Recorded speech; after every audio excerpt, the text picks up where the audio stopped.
tracking button clicks and activity on your website can be a bit overwhelming. Um, Google Tag Manager's probably the best option, and I'm still learning it, but I thought I'd just talk through the process a little bit. Tied into GA4, so that tends to be the best route. So your two tools that you're going to be using, they're both free, Google Tag Manager and GA4.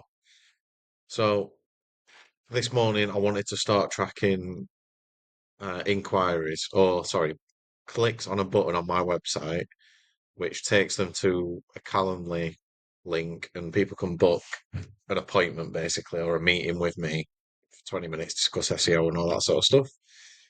So I wanted to track, this is my website, fisherseo.com. I wanted to track how many people are clicking on this book a free 30-minute chemistry call button. So a couple of things we need to set up initially is GA4 and Google Tag Manager.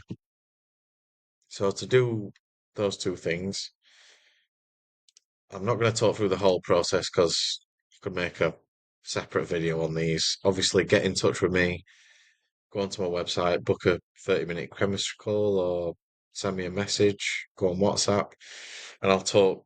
I can do this for you, or I can talk you through how to do it completely. But yeah, so Google Tag Manager's essentially adding a bit of tracking code to the website to measure how many times a button's clicked or an action's taken or certain pieces of activity happen on your website. And then you can obviously monitor performance. So here's an example of it in practice. So Google Tag Manager is segmented into things called containers, essentially websites. Um, and it uses tags and triggers. So I've set up a trigger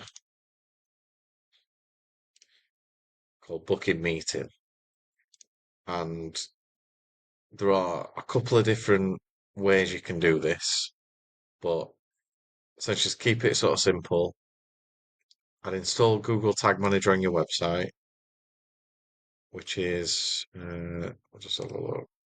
Basically, you put a bit of code onto your website under the header, in the header tag and the body tag. Get a developer to do this if not. Um, you can generally find it by, yeah. So if you go to Google Tag Manager, install Google Tag Manager, and it gives you the code there. Add that into the header tag and body tag, and then you can test your website. So you can just test mine quickly. Click test, and then it'll come up with a green tick if it's working. So if you want to do a really simple uh, trigger to test how it's working, click on New, Trigger Configuration. So there's a load of different types. If you're wanting to measure clicks like me, just button clicks, go to click all elements, change it to this trigger fires on some clicks because we don't need to record every single click on the website. Now, there are a few different ways of recording button clicks. You can do click ID, which if you look at the HTML, find this button and then look for the ID. So we can see the text is book a free 30-minute chemistry call, book a free 30-minute chemistry call. So we found the button here, and we can see that it's not got a specific ID. It's got a specific text and it's got a specific class, button primary. But I'm not completely convinced that's the only class. So, and we can also see the URL that the button takes us to if we click on it. So this was the option that I opted for, Calendly link. So go back to Google Tag Manager. So I'd opt for, just looking at the HTML, it looks like the best option. Click URL content equals, and then paste in this Calendly link. Like so, copy link address. There you go. Click save. So I'll just discard that because I've already set one up. Okay, so that's essentially set up. So I've added the Google Tag Manager code, set it up into the header and body tags. I've set up the trigger configuration, so we can check that's working. So if you, while you're in Tag Manager, if you click Preview, I'm missing a few, not steps, but if you need a bit more details, like I said, get in touch. Click Connect.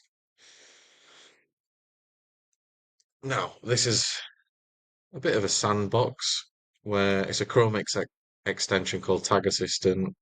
We can see this is connected to the website. Click on Finish, click on Continue. Connected. Oh, I've not. Yeah, ignore that. Just refresh that. I've clicked off it for some reason. Click Connect. Yeah, cool.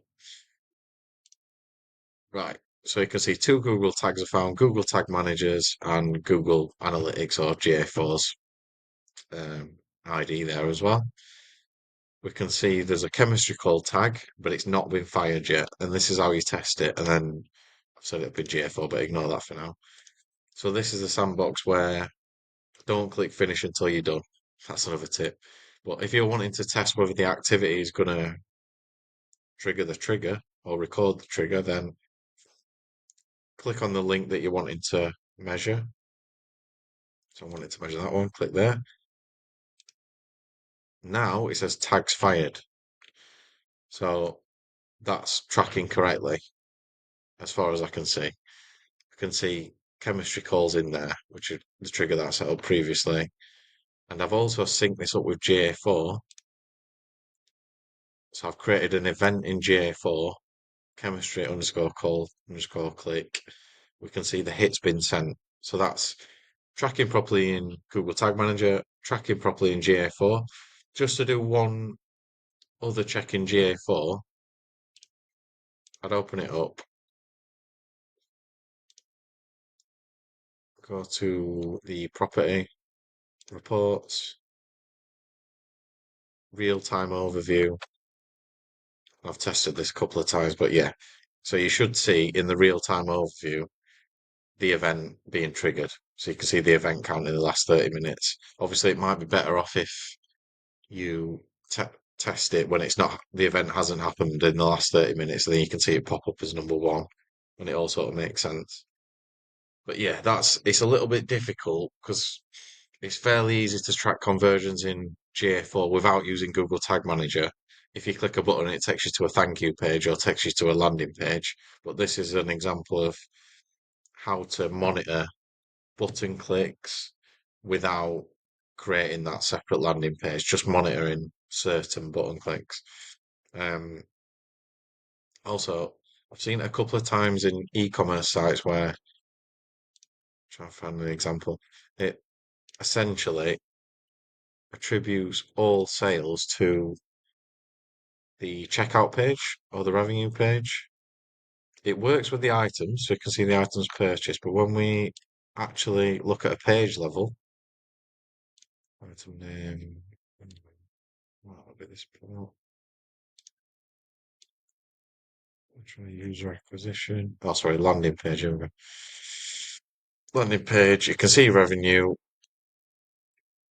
Oh, it looks like it's starting to attribute to certain product pages, but there's a lot of revenue being attributed to the view cart and cart page and the index page, which is not helpful for prioritization.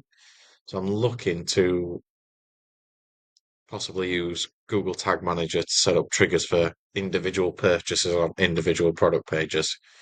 But that's looking very time consuming. So if there's any Tag Manager or GA4 wizards out there, let me know.